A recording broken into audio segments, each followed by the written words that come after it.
안녕하세요. 29살 여성입니다. 앞에서도 언급했듯 저의 외할머니는 무속인이세요. 무속인이라고 하면 대부분 이런 모습을 떠올리시더라고요. 짙은 아이라인에 허연 화장, 매서운 눈매, 알록달록 한복, 툭 터지는 반말 등등. 제 평생을 사랑하는 할머니와 같이 보내며 느낀 점은요. 어떤 신을 모시느냐에 따라 그 신을 모시는 무속인의 외형도 달라진다는 점이에요. 살아있는 사람도 어린아이, 젊은 여자, 나이 드신 할아버지 등등 어떤 특정 범주에 넣기란 거의 불가능하다고 볼 수 있죠. 무속인들이 모시는 신 또한 비슷하다고 생각하시면 될 거예요. 무속인은 신을 모시는 사람이기 때문에 자신이 모시는 신이 원하는 것을 인간으로서 구현해내야 하므로 무속인들의 모습도 천차만별이라는 걸 말씀드리고 싶어요. 일반적인 시각으로 볼 때 평소 저희 할머니는 무속인이랑은 거리가 멀답니다. 그냥 평범한 한복에 쪽진 머리, 화장은 평소에는 거의 생략하시고요. 제가 초등학교에 들어가기 전에 전 아주 많은 시간을 경상도에 있는 외가에서 보냈어요. 조금 더 자라기 전에 할머니 곁에 많은 시간 두고 싶다던 말씀에 엄마와 아빠는 절 외가에 풀어놓고 방목하신 거죠. 앞에서 말씀드렸다시피 저희 외가는 집이 두 채예요. 한 채는 식구들이 거주하는 집, 한 채는 할머니가 신을 모시는 집. 신을 모시는 집은 거주하는 집이랑 멀지 않는 곳에 있었는데 그 집 대문을 연다거나 얼쩡거리기라도 하는 날엔 혼쭐이 났던 기억이 있어요. 그리고 식구들이 거주하는 집, 두 채 다 전형적인 한옥이긴 하지만 역시 거주하는 집이 훨씬 컸어요.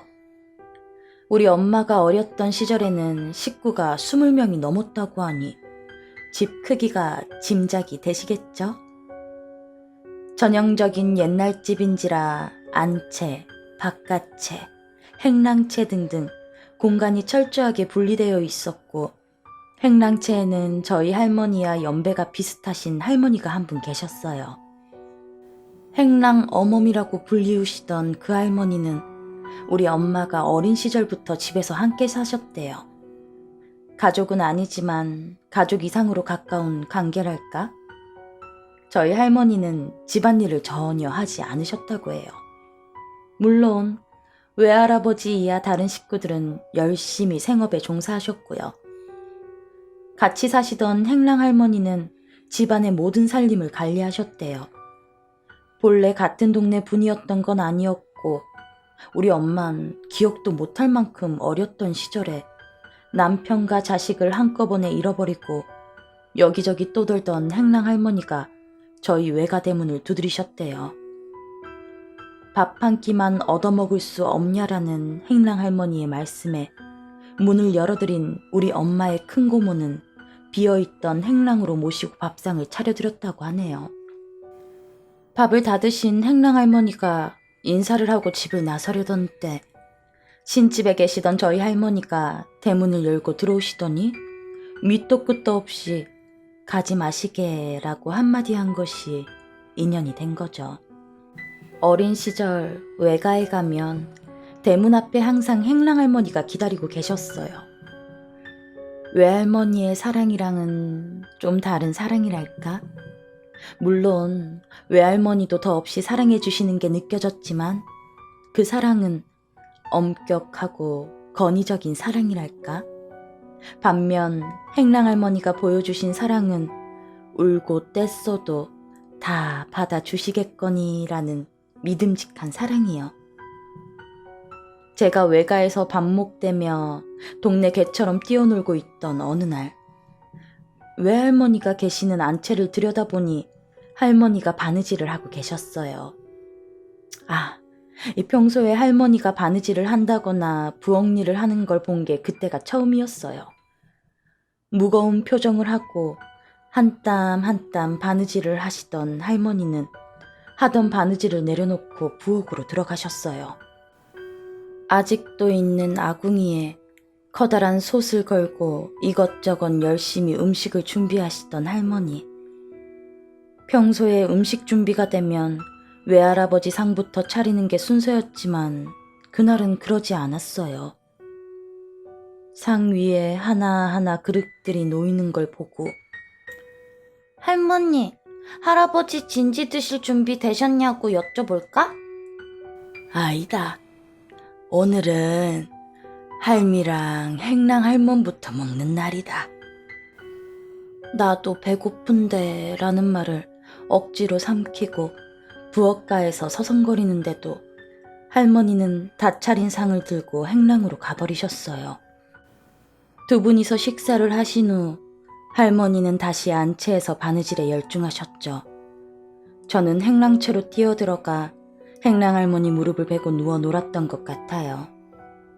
전 기억이 안 나지만 나중에 들은 외할아버지 말씀으로는 행랑채에서 잘 놀던 제가 경기를 하며 울어 제꼈다고 해요. 외할아버지가 어르고 달래서 겨우 눕히고 재웠다고 하시더라고요. 그리고 잠에서 깼을 때 하늘은 깜깜한 게 분명 밤이었는데 집안에 사람이 많이 있는 것 같았어요. 옆에는 아무도 없고 무서운 마음에 문을 열어보니 마당에 사람들이 웅성웅성 모여 있었고요. 얼른 방문 닫고 들어가라는 외할머니의 한마디에 깨갱한 전 그냥 그렇게 날을 새버렸어요. 날이 밝아오자 엄마와 이모들, 외삼촌들이 속속 집으로 모이시더라고요. 어른들의 말씀으로 들었어요. 행랑 할머니가 지난밤에 돌아가셨다고. 우리 엄마, 그리고 이모들, 삼촌들까지 학교 다닐 때 교복 다려 주신 것도 도시락 챙겨 주신 것도 시집 장가 갈 때 외할머니 대신 펑펑 울어주신 것도 전부 행랑 할머니셨거든요. 엄마와 이모들이 마당에 주저앉아서 곡을 하며 울었어요. 집에서 장례를 치르고 염을 후 마지막 인사를 할 때 원래 어린 아이는 허락하지 않는다고 해요. 외할머니의 말씀으로 행랑할머니께 인사할 수 있었어요. 외할머니가 손에서 놓지 않았던 바느질거리가 뭔지 알게 됐어요. 행랑할머니가 마지막으로 입고 가실 수의였네요.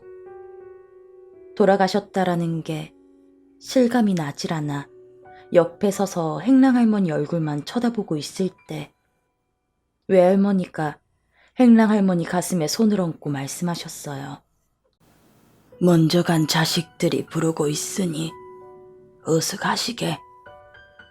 다음 생에 또 만나게 될 테니까 그때는 내가 자네에게 만난 거 좋은 거 많이 해드리고 싶네. 그렇게 행랑할머니는 꽃상여 타고 눈물 배웅 받으며 멀리 가셨어요. 장례 치르는 며칠 동안 시금전폐하며 울던 엄마와 이모들은 행랑할머니를 묻어드리고도 계속 울었어요. 다시 만나게 될 텐데 뭘 그렇게 울어대노? 희야, 니 나중에 내 죽고 나면 잘 봐두라.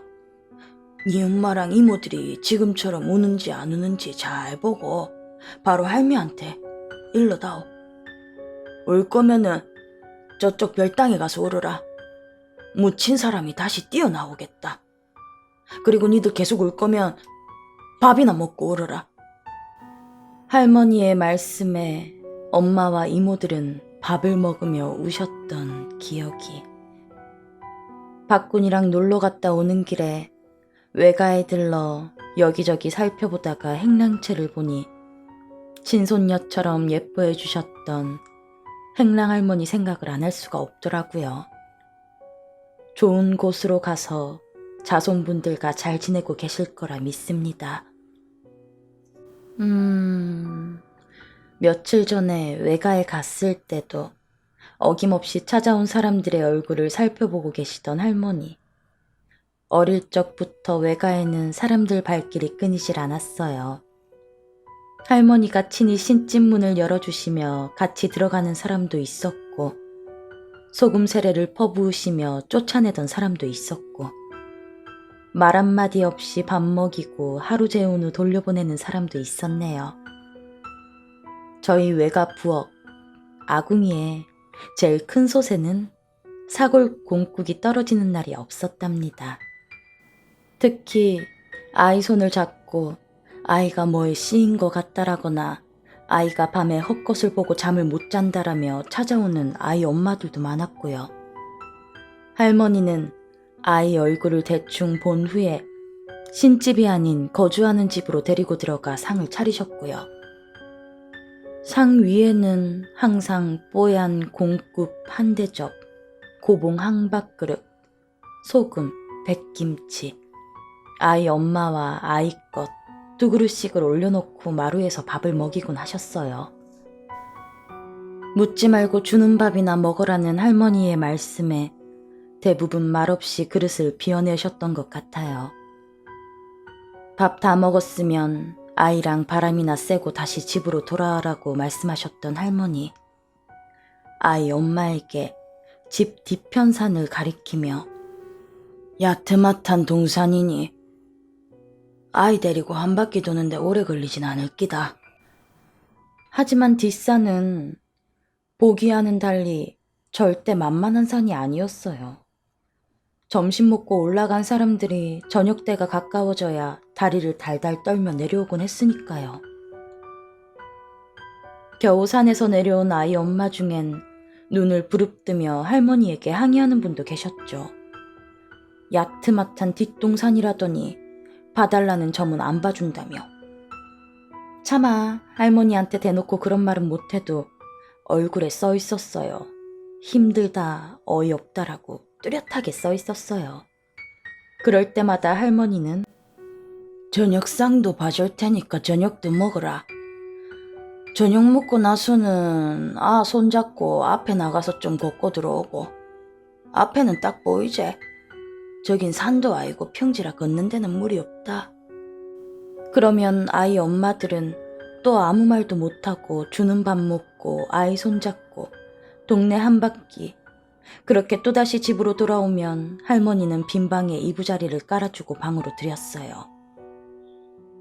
그러다 왜 점은 안 봐주냐는 항의성 질문을 쏟아놓으면 네 자식이 밤에 잠 못 자고 헛소리하고 헛것 본댔지. 오늘 밤에도 잠설치면 내일 봐줄 테니까 일단 자라. 그렇게 일소에 붙이고 방문을 닫곤 하셨어요.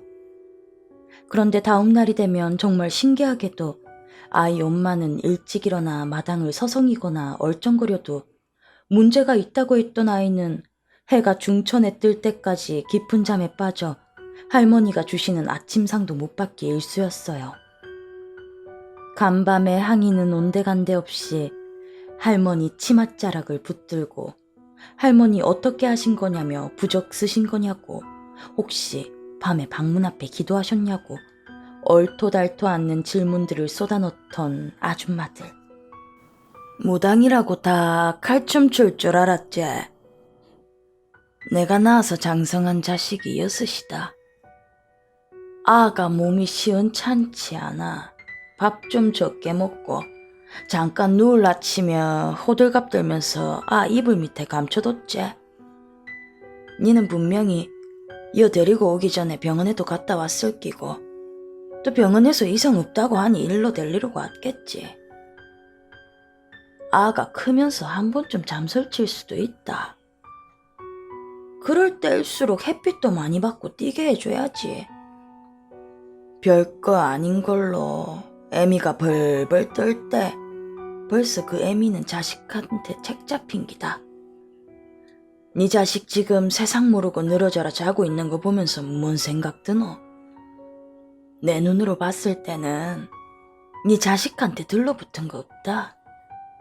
있으면 내가 두들겨 패서라도 떼줬지. 방정 뜨는 엄마 덕에 어제 아가 산 타고 걷느라 고생 좀 했다. 식기 전에 아침상 비우고 얼른 집에서 가라. 쓸데없는 일로 신을 귀찮게 하지 말아라 라는 말을 저렇게 몸소 실천하신 할머니. 정말 어릴 때부터 셀 수 없이 찾아왔던 아이를 대동한 엄마들은 할머니의 마지막 레파토리가 끝나면 허무하고 어이없고 웃긴다는 표정으로 할머니께 인사를 드리곤 했어요. 물론 안타깝게도 찾아오는 분들 중에 엄한 거 달고 오시는 분들도 많았더랬죠.